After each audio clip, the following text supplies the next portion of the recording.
अस्सलामुअलैकुम। क्या हाल है दोस्तों, ठीक ठाक हैं। आज हम आपको बताएंगे पानी पीने के फ़ायदे।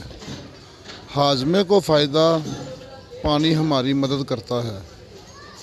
चर्बी और रेशों को गलाने में ज़्यादा पानी पीने से कब्ज़ की शिकायत दूर होती है और ये गुर्दों और जिगर के बोझ को भी कम करता है। कैंसर से तहफ़्फ़ुज़ देता है। तहकीक बताती है कि ज़्यादा से ज़्यादा पानी का इस्तेमाल मसाने के कैंसर का ख़तरा घटाता है।